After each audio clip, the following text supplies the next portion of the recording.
ஆமீன். ஸ்தோத்திரம். கர்த்தர் மகிமை உண்டாகட்டும். நல்ல ஒரு வார்த்தை இன்னைக்கு கேட்டிருக்கிறோம். கர்த்தர்கிட்ட நீ எப்படி இருக்கோம்னா மன மகிழ்ச்சியாயிரு. இன்னைக்கு தேவ சமூகத்தில் வரும்போது அநேகர் துக்கமா வந்து உட்கார்ந்துருப்போம். ஏன் அப்படின்னா நம்ம தேவை சந்திக்கப்படலை. அது சந்திக்கப்படுமா படாதா நமக்கு தெரியாது. ஆகவே வந்து துக்கமா இருப்போம். ஆனா தேவன் சொல்லுகிற ஸ்தோத்திரம், கர்த்தர்கிட்ட நீ எப்படி இருக்கணும்? மன மகிழ்ச்சியாரு. நீ ஏன் துக்கமா இருக்கணும்? மன மகிழ்ச்சியாரு. உனக்கு நல்ல ஒரு வாழ்க்கை துணை அமைஞ்சா எவ்வளோ சந்தோஷமா இருப்ப. அவங்களே எல்லாத்தையும் பார்த்துக்குவாங்க. நல்ல ஒரு வாழ்க்கை துணை அமைஞ்சவங்களுக்கு தெரியும், அவங்க எல்லாத்தையும் பார்த்துக்குவாங்க. அதுபோல் நல்ல ஒரு தாயின் தகப்பனும் அமைஞ்ச பிள்ளைங்களுக்கு தெரியும், என் தாயின் தகப்பனும் எல்லாம் பார்த்துக்குவாங்க, நான் கவலைப்படண்டா, நான் சந்தோஷமா இருப்பேன்.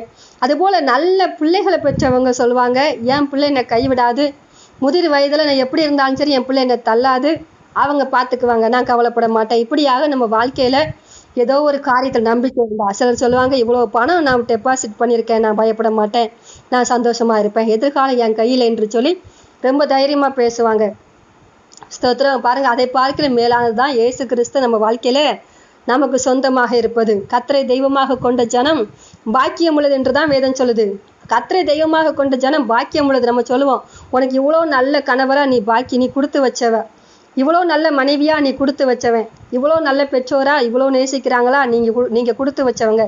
இப்படியாக நம்ம ஒவ்வொரு காரியத்தையும் சொல்லுவோம். அதுபோல வேதம் சொல்லுது, கர்த்தரை தெய்வமாக கொண்ட ஜனம் பாக்கியம் உள்ளது. நீங்க பேசி பாருங்க. எப்பவுமே நான் அடிக்கடி சொல்லுவேன், இயேசு கிறிஸ்து ஒரு தெய்வமாகவே நீங்க பார்க்காதீங்க. அவர் ஒரு தெய்வம்னு சொல்லி தூர தள்ளி வச்சு பார்க்காதீங்க. கிட்ட போய் பழகி பாருங்க. ஸ்தோத்திரம். இயேசு கிறிஸ்துவின் நல்ல நாமத்தினால் சொல்லுகிறேன், கிட்ட போய் பேசி பாருங்க. சிலர் சொல்லுவாங்க, ஜெபிக்கவே தெரியாது. நீங்க ஜெபிக்கிறதுக்கு எங்கேயுமே கத்துக்கிட்டுலாம் வரண்டாம். அப்பாட்ட பேசுறதுக்கு ஒரு குழந்தைக்கு மொழியே தேவையில்லை. அது வாய் அசைச்சாலே இந்த அப்பா சொல்லுவார், என் பிள்ளை என்கிட்ட இப்படி பேசிட்டு பாருங்க. குழந்தைகளை தூக்கி வச்சு கையில வச்சு கொஞ்சுவாங்க. இந்த பிள்ளைக்கும் என்ன பேசும் தெரியாது, அது பேசும், அது வாய் அசைக்கும். அப்பாவுக்கும் தெரியாது பிள்ளை என்ன சொல்லுதுன்னு. ஆனா ஓரளவு புரிஞ்சுக்குவார், என் பிள்ளை என்கிட்ட பேச ஆசையா இருக்குது, நான் பேசுறதை பேசி பார்க்குது, அது என்னை நேசிக்குது, என்னை பார்த்தோம் திரும்பி பார்க்குதும்பாங்க அந்த கை குழந்தையிலே சொல்லுவாங்க. அப்போ இருவருக்கு இடையில அந்த அன்புனால தான் ஒரு பரிமாற்றம் இருக்குதே தவிர மொழி அங்கே ஒன்றுமே இல்லை. அந்த கை குழந்தைகளை பாருங்க, ஒரு 3 மாதம் ஆனது வாயை நல்லா அசைக்கும். அது நினச்சிக்கும் நம்ம தெளிவாக பேசுகிறோம் போலன்னு.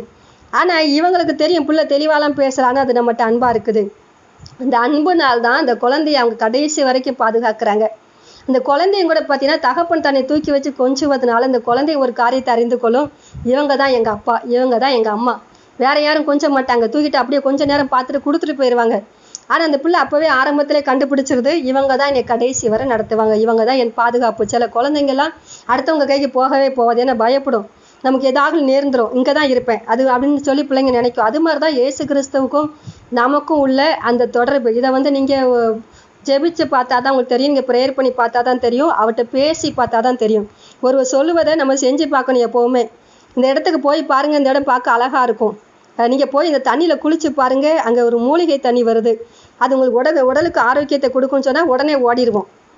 செஞ்சு பார்த்துடலாம். இப்போ நான் சொல்கிறேன், இயேசு கிறிஸ்துவை பேசி பாருங்கள். இது வந்து பொய்யான வார்த்தைலாம் கிடையாது, அனுபவத்தில் சொல்கிறேன். எத்தனையோ தெய்வத்தை வணங்குன்னு நான் தான் அன்றைக்கி சொல்கிறேன். ரொம்ப தீவிரமாக இருந்த நான் தான் அன்றைக்கி இயேசு கிறிஸ்துவை வேண்டான்னு சொன்ன ஆளு தான் அன்றைக்கி நான் சொல்கிறேன். இயேசு கிறிஸ்துவை பேசி பாருங்கள். இயேசு கிறிஸ்துட்ட அன்பு செலுத்தி பாருங்கள். உங்கள் காரியத்தை கண்ணீரோடு சொல்லி பாருங்கள். அப்பான்னு கூப்பிட்டு பாருங்கள். ஏசப்பான்னு தான் இன்றைக்கி கூட அநேகர் சொல்லுவாங்க. சிலர்கிட்ட கேட்பாங்க, சில டிவி நிகழ்ச்சியில் பார்த்துருக்கேன், இந்த சில ஊழியக்காரங்க போய் விசாரிக்கிற, இயேசுனா யாருன்னு தெரியுமா, கிறிஸ்துமஸ் டைமில் அப்படிலாம் சில கேள்விகள் கேட்பாங்க. தெரியாதவங்ககிட்ட போய் விசாரிப்பாங்க. அப்போ சிலர் சொல்லுவாங்க, ஏசப்பா அப்படின்னு நான் கேள்விப்பட்டிருக்கேன், எனக்கு அவ்வளோதான் தெரியும், அவரை பற்றி வேறு ஒன்றுமே தெரியாது. ஆனால் ஏசுங்கும் போது அப்பாங்கிற வார்த்தையை சொல்லிடுவாங்க. ஏன்னா இன்றைக்கி அநேகர் இந்த வார்த்தையை சொல்லுவதனால மெய்யாகவே நீங்கள் அவரை கூப்பிட்டு பாருங்கள், அப்பான்னு கூப்பிட்டு பாருங்கள், அவர்கிட்ட பேசி பாருங்கள். நீங்கள் அப்பான்னு கூப்பிடுவீங்களோ அம்மானு கூப்பிடுவீங்களோ, நல்ல நண்பராக பார்ப்பீங்களோ, அது நல்ல ஒரு வாழ்க்கை துணையாக, அதாவது வாழ்க்கை துணைக்கு உண்டான அன்பும் ஒரு அரவணைப்புமாக அவரை நீங்கள் பார்த்தாலும் சரி, உங்களுக்கு என்ன ஒரு அன்பில் ஒரு அரவணைப்பு எந்த காரியத்தில் தேவைப்படுதோ அந்த காரியத்தில் நிச்சயமாக உங்களுக்கு அரவணைப்பு கிடைக்கும், ஆலோசனை கிடைக்கும். நீங்கள் இப்படி நேசிச்சா அவர் நிச்சயமாக அவங்க நேசிப்பார். நீங்கள் பேசுனா பதில் தருவார். அப்போ நீங்கள் ஜெபிக்க இயேசு கிறிஸ்துட்ட பாருங்கள், கர்த்தர்கிட்ட எப்படி இருக்கணுமா, மனமகிழ்ச்சியாக இருக்கணும். ஏன்னா நீ அவரை தெய்வமாய் கொண்டிருக்கிற, அது பெரும் பாக்கியம், அது லேசான காரியம் அல்ல. கர்த்தரை தெய்வமாக கொண்ட ஜனம் பாக்கியம் உள்ளது. ஆக நீ கர்த்தர்கிட்ட வரும்போது மனமகிழ்ச்சி ஆயிரு. நான் அப்பாட்ட பேச போகிறேன், கேட்க போகிறேன், எனக்கு அவர் எல்லாம் செஞ்சிருவாருன்னு சொல்லி மனமகிழ்ச்சி ஆறு. ஏன் அப்படின்னா அவர் உன் இருதயத்தின் வேண்டுதலை உனக்கு அருள் செய்வார். ஸோ அது நிச்சயமாக இருதயத்தில் ஒருவேளை உனக்கு வாய் கூட பேச தெரியாமல் இருக்கலாம். வேதம் அந்த சொல்கிற வார்த்தை நல்லா கவனித்து பார்த்தீங்கன்னா, வாய் பேச தெரியாவிட்டால் பரவாயில்ல, இருதயம் பேசுறது தானே, கர்த்தர் உன் இருதயத்தை வேண்டுதல் உனக்கு அருளி செய்வார். அன்னால் பாருங்கள், தேவ சமூகத்தில் போய் அவங்க விண்ணப்பம் பண்ணுறாங்க. அவங்க ஊமெல்லாம் கிடையாது, வாய் பேச தெரியாத நபர்லாம் கிடையாது. அவங்க சூழ்நிலை அவங்கள அப்படி ஊமையை போல் அன்னைக்கு ஆக்கிட்டு அவங்களுக்கு வாய் திறந்து பேச முடியல. தேவ சமூகத்தில் அவ்வளோ துக்கத்தோடு போய் அந்த அம்மா கண்ணீர் விட்டு தேவ சமூகத்தில் விண்ணப்பம் பண்ணுது. உதடுகள் அசையுது, ஆனால் வார்த்தையே வரலை. ரொம்ப துக்கத்தில் இருந்தோம், ரொம்ப அவமானத்தில் இருந்தோம், ரொம்ப நிந்தையில் இருந்தோம்னா நிச்சயமாக நம்ம அப்படி தான் இருப்போம். வார்த்தை வாயில் வரவே வராது, மனசு நிறையா பேசிக்கும். அப்படி தான் அந்த அம்மா பார்த்தீங்கன்னா தேவ சமூகத்தில் போய் வார்த்தை வாயிலிருந்து வரல, உதடு அசையுது, கண்ணில் கண்ணீர் சிந்துது. அவங்க விண்ணப்பம் பண்ணுறாங்க. ஏலிங்கிற ஊழியக்காரர் பார்த்துட்டு அந்த அம்மாட்ட சொல்கிறாரு, எவ்வளோ நேரம்தான் இப்படி இருப்பேன். அவர் நினச்சிக்கிட்டாரு இவ ஒரு மோசமான பெண், குடி போதையில் புலம்பிட்டு இருக்கா. அந்த வாயை பார்க்குறாரு, என்னடா ஒரு புலம்பல் போல் இருக்குதுன்னு சொல்லிட்டு குடி போதையில் இருக்கிறான்னு. எந்த மட்டும் நீ எப்படி இருப்ப, என்னைக்கு நீ திருந்துவ, எவ்வளோ துணிகரமாக நீ போதையில் உட்காந்துட்டு இங்கே ஜெபம் பண்ணிட்டு இருக்கிற அப்படின்னு சொல்லிட்டு இங்கே உட்காந்துருக்கிற அப்படிங்கிற மாதிரி அவர் கேட்குறாரு. அந்த அம்மா சொல்கிறாங்க, அப்படி இல்லை ஆண்டவரே, நான் பேலியாளின் மகள் அல்ல, அப்படின்னா நான் ஒன்றுக்கும் ஆகாத ஒரு மோசமான பொண்ணுலாம் கிடையாது, ரொம்ப துக்கமாக இங்கே விண்ணப்பம் பண்ணேன் அப்படின்னு அவங்க சொல்கிறாங்க. பாருங்கள், ரொம்ப துக்கத்தில் பேச முடியலை, இருதயத்தில் பேசுகிறாங்க, வாய் அசைஞ்சுது. ஆனால் தேவனுக்கு சத்தத்தை கேட்டாரா அப்படின்னா கேட்டார். அப்போ பாருங்கள், நம்முடைய தெய்வம் அவ்வளோ நல்லவர். உங்கள் உள்ளம் உடஞ்சிட்டு அப்படின்னா அந்த சத்தத்துக்கு பதில் தராமல் இருக்க மாட்டார். உங்களுக்குள்ள ஒரு நம்பிக்கை என் மனசை நான் உடச்சி நான் வேறு எங்கேயும் பேச போகிறதில்ல, இங்கே பேசுவேன். எனக்காக ஒருத்தர் இருக்கிறார், நீ குற்றம் சாட்டாத ஒருத்தர் இருக்கிறார். எவ்வளோ பெரிய பாவியாக இருக்கட்டும், இன்னைக்கு இயேசு கிறிஸ்த போய் இவ்வளோ பாவம் செய்துட்டு ஆண்டவரே என் பாவத்தை மன்னின்னு கேட்டால் நிச்சயமாக மன்னிப்பார். அது யார்கிட்டே சொல்லுவாரா, அவமானப்படுத்துவாருன்னு கேட்டால் கிடையாது. என் புள்ள அறியாமல் செய்த பாவம் ஒரு தாய் எப்படி சொல்வாளோ அதுபோல் இயேசு கிறிஸ்துவுக்கு அந்த தாயை விட மேலான குணாதிசயம் இருக்குது. ஏன்னா நம்மளை தாயை உண்டாக்குனது அவர் தான். ஆகவே அவர் சொல்லுவார், என் பிள்ளை அறியாமல் செய்தது இன்னைக்கு மனம் திரும்பி வந்திருக்குது என்று சொல்லி அவர் நம்மளை அணைத்துக் கொள்ளுகிறவர். ஆகவே நம்ம உள்ளம் திறந்து பேசும்போது அந்த சத்தத்தை கேட்டு அற்புதத்தை செய்கிறவர். ஆகவே இன்னைக்கும் கூட நீங்கள் மனம் திறந்து பேசி பாருங்கள். நான் சொல்கிறத செஞ்சு தான் பார்த்துருங்களேன். ஒரு நாள் பேசி பாருங்கள், ஆண்டவரே எனக்கு இவ்வளோ பிரச்சனை இருக்குது, நாம் தெய்வமாக பார்க்கல, என் தகப்பனா நினைக்கிறேன், என் நண்பனா நினைக்கிறேன்.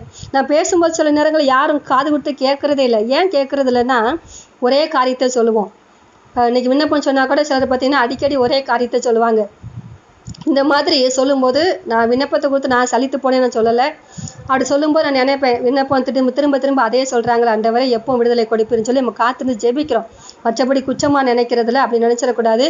ஆனால் நம்ம துக்கம் தாங்காமல் நம்ம அந்த பிரச்சனை எப்போ மாறும் திரும்ப திரும்ப சொல்லுவோம். இப்போ விண்ணப்பமாக சொல்லும்போது நான் பாரப்படுறேன், ஆண்டவரே இதை எப்போ மாற்றுவீர். அதே நேரம் நீங்கள் வேறு யாருக்கிட்டே அதை திரும்ப திரும்ப சொன்னால், உங்கள் குடும்ப சூழ்நிலையை திரும்ப திரும்ப சொன்னால் அவங்க எவ்வளோ நேரம் தான் பொறுமையாக கேட்பாங்க. அவங்க நினைப்பாங்க இவங்களுக்கு இதே வேலையாக போச்சு, காலையிலேருந்து நைட்டு வரை நடக்கிறது அப்படியே சொல்லிடுவாங்க நம்மகிட்ட. அன்னைக்கு திரும்ப இதான் வேலை, எல்லார் வீட்லேயும் தான் பிரச்சனை இருக்குதுன்னு சொல்லி அது ஒரு அலட்சியமாக ஒரு வித்தியாசமான ஒரு காரியமாக எடுத்துக்கொள்வாங்க. ஆனால் தேவ சமூகத்தில் போய் நீங்கள் அதே பேசி பாருங்கள், அது ரொம்ப கவனமாக கேட்பார். என் பிள்ளை இவ்வளோ உள்ளம் உடஞ்சி பேசுது, அவருக்கு தெரியும் இந்த வார்த்தை ஏன் திரும்ப திரும்ப வருது, என் பிள்ளைக்கு உள்ளம் உடஞ்சி போயிட்டு இவ்வளோ வேதனை அனுதினமும் சகித்து என் பிள்ளை நொந்து போயிட்டுன்னு சொல்லி நிச்சயமாக அந்த சத்தத்தை ரொம்ப விருப்பமாக கேட்பார்.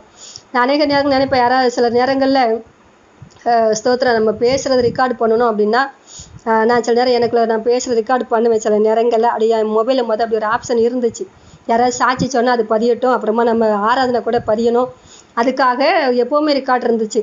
பேசும்போது பதிஞ்சிட்டோன்னா சில நேரம் நான் பேசுகிறது எனக்கே கேட்க முடியாது. ஏன்னா அவ்வளோ ஸ்பீடாக இருக்கும் வார்த்தை, கடகடகடன்னு அப்படியே கிரைண்டர் ஓடின மாதிரி ஒரு சவுண்டு, எனக்கே அது சகிக்காது கேட்க. அப்போ எனக்கு தோணும், நம்ம இவ்வளோ வேகமாக பேசுகிறோம், எப்படி ஏசுனாலும் பொறுமையாக கேட்டுட்ருக்கிறாரு, தொணன்னு அவர்கிட்ட பேசுகிறவங்க எப்படி பொறுமையாக கேட்குறேன், என் குரலில் எனக்கே கேட்க முடியலன்னு தோணும். ஆனால் பாருங்கள், நம்மளை இரவெல்லாம் ஜெபித்தாலும் உட்காந்து பொறுமையாக கேட்குறவர் அந்த ஜெபத்தை கவனிக்கிறாருங்கிட்ட கவனிக்கிறார், ஒவ்வொரு வார்த்தைக்கும் பதில் கொடுக்குறார்.